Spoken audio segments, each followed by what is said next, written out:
अस्सलाम वालेकुम। मेरे चैनल प्रोफेसर खिज़र अब्बास पर खुशामदीद। चैनल को सब्सक्राइब करके बेल का आइकन दबाएं। वीडियो को लाइक, कमेंट और शेयर करें। बहुत बहुत शुक्रिया। बेखबर तू जौहरे आईनाए अय्याम है। बेखबर तू जौहरे आईनाए अय्याम है। तू ज़माने में खुदा का आखिरी पैगाम है। बिस्मिल्लाहिर्रहमानिर्रहीम। अबाब वकार अस्सलाम वालेकुम। मैं हूं प्रोफेसर खिज़र अब्बास और आप देख रहे हैं मेरा YouTube channel professor Khizar Abbas. Allama Iqbal की कलाम की शरह पेश करते हुए आज मैं अल्लामा इकबाल की मशहूर नज़्म शमा और शायर लेके आया हूं। तो बगैर वक्त ज़ाया किए नज़्म की तरफ बढ़ते हैं। शमा और शायर में अल्लामा इकबाल शमा की ज़ुबानी किसान से बात करते हैं और किसान की ज़ुबानी इंसान से और मुसलमान से बात करते हैं। इकबाल कहते हैं आशना अपनी हकीकत से हो ऐ दहकां ज़रा, ऐ किसान अपनी हकीकत तो पहचान। दाना तू, खेती भी तू, बारां भी तू, हासिल भी तू। दाना भी तू खुद है, खेती भी तू खुद है, बारिश भी तू खुद है, और जो हासिल है वो भी तुझे मिलना चाहिए। क्योंकि किसान इस दुनिया में ऐसा मजबूर इंसान है, इतना मजबूर है कि मेहनत करता है, कोशिश करता है, दिन रात एक करता है, मगर जब पैदावार का वक्त आता है तो वो पैदावार उसको सही तरीके से नहीं मिल सकती। दाना तू यानी खेती में दाना वो खुद काश्त करता है, खेती खुद तैयार करता है हल चला के, 12 पानी भी खुद लगाता है, लेकिन जो हासिल है वो उसे नहीं मिलता। तो किसान की ज़ुबानी अल्लामा इकबाल शमा के हवाले से हिंदुस्तान के मुसलमान को मुखातब करके कहते हैं कि मुल्क भी तुम्हारा, इसके वसाइल भी तुम्हारे, फ़ायदा भी तुम्हें उठाना चाहिए, लेकिन फ़ायदा ये अंग्रेज़ क्यों उठा रहे हैं। और आह किसकी जुस्तजू आवारा रखती है तुझे, अफसोस तुझे किसकी तलाश भटका रही है, तो किसकी तलाश में भटक रहा है। राह तू रहरो भी तू, रहबर भी तू, मंजिल भी तू। ऐ मुसलमान रास्ता भी तो खुद है, उस रास्ते पे चलने वाला भी तो खुद है, अपना रहनुमा भी तो खुद है और मंजिल भी तो खुद है। क्यों कि इस्लाम से बेहतर दीन नहीं, कुरान से अच्छा कोई पैगाम नहीं, और मुसलमान आखिरी मज़हब है, इनके बाद कोई और मज़हब नहीं आएगा। हज़रत मोहम्मद सल्लल्लाहु अलैहि वसल्लम के बाद कोई और नबी और रसूल नहीं आएगा, इस्लाम के बाद कोई और दीन नहीं आएगा। तो एक मुसलमान इस्लाम, कुरान और पैगंबर की सुन्नत के होने के बावजूद किसी और से रहनुमाई ढूंढता फिर रहा हो तो उस पर अफसोस ही किया जा सकता है ना। तो इकबाल कहते हैं कि तू किसकी जुस्तजू में आवारा है, किसकी जुस्तजू में भटकता फिर रहा है। तू रास्ता भी खुद है, उस रास्ते पे चलने वाला भी तो खुद है, और अपना रहनुमा भी तो खुद है, और मंजिल भी तो खुद है। इस्लाम से बढ़ के कोई चीज़ नहीं इस्लाम तेरे पास मौजूद है, नबी का फरमान तेरे पास मौजूद है, अल्लाह का कलाम तेरे पास मौजूद है। तो फिर मंजिल भी खुद तलाश कर, ये नहीं कि दूसरों की मंजिल के पीछे भटकता रहे। और कांपता है दिल तेरा अंदेशा है तूफान से क्या। तूफान का मतलब मुखालिफ, दुश्मन, खतरात, खतरात के खतरे से, तूफान के खतरे से, मुसीबत के डर से तेरा दिल क्यों कांपता है। कांपता है दिल तेरा, है मुसलमान, तेरा दिल तूफान के अंदेशे से क्यों कांप रहा है।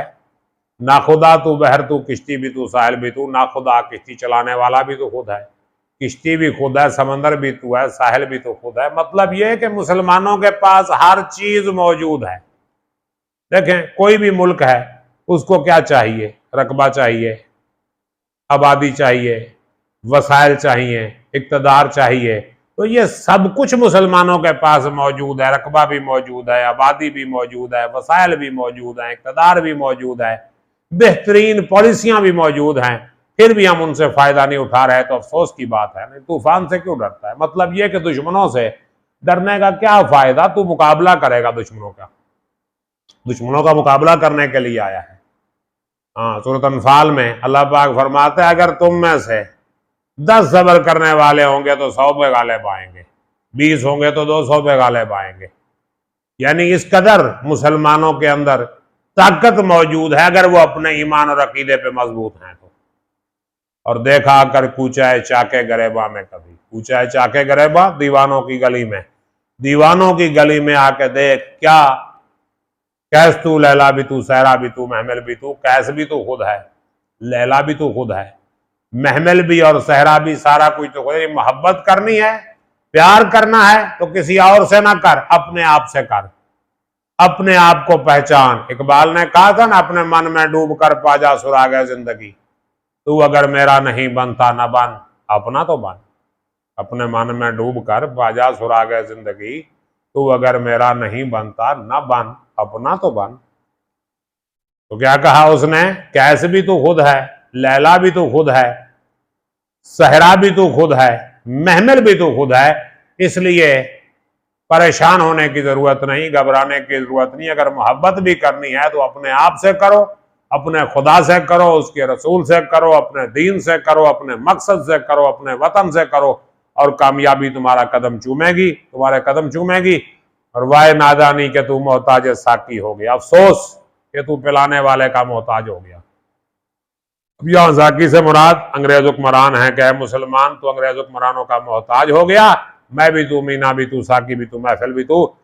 मैं शराब भी तू, उसकी सुराही भी तू, पिलाने वाला भी तू और महफिल भी तू। मतलब ये कि तू वसाइल के लिए अंग्रेजों का मोहताज हो गया। हालांकि मुल्क तुम्हारा, उसके वसाइल तुम्हारे, उनसे फायदा उठाने वाले तुम। ये सारा कुछ करके अंग्रेज कौन होते हैं, उनसे फायदा उठाने वाले और तुम्हें गुलाम बनाने वाले। यानी हर चीज होने के बावजूद तू अंग्रेजों का गुलाम बन गया। तो निकल जरा बाहर इस चीज से और शोला बनकर फूंक दे काशा के गैर अल्लाह को। अल्लाह के सिवा गैर अल्लाह यानी अल्लाह की राह से हटाने वाले जो तुम्हारे सामने आते हैं उन्हें जला दे। शोला बनकर फूंक दे काशा के गैर अल्लाह को। ये काशाक हैं, तिनकों से बढ़ के इनकी कोई वक़्त नहीं, तिनकों से बढ़ के इनकी कोई हैसियत नहीं। तो इनको जला दे, खत्म कर दे, शोला बनकर फूंक दे काशा के गैरुल्लाह को।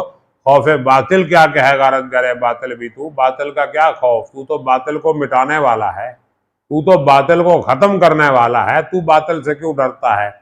क्यों कि जब हक आ जाता है बातिल चला जाता है। कुल जाल हक का वज़हकल बातिला इन्नल बातिला काना ज़हूका। हक आ गया, बातिल चला गया, बातिल तो जाने वाला ही था।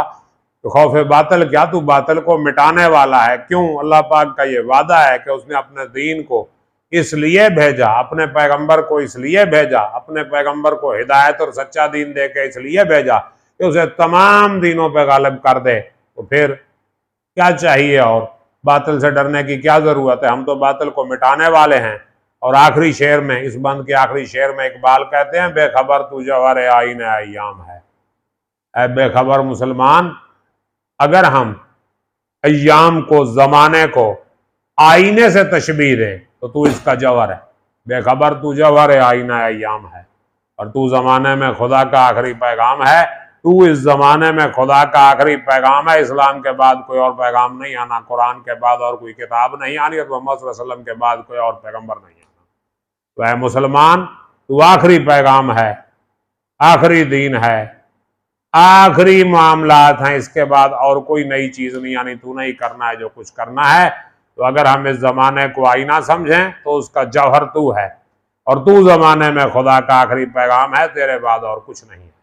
उम्मीद करता हूँ आपको ये पसंद आई होगी और समझ भी आई होगी। अगर कोई सवाल है तो कमेंट कीजिए। अपना ख्याल रखिएगा। अल्लाह हाफिज।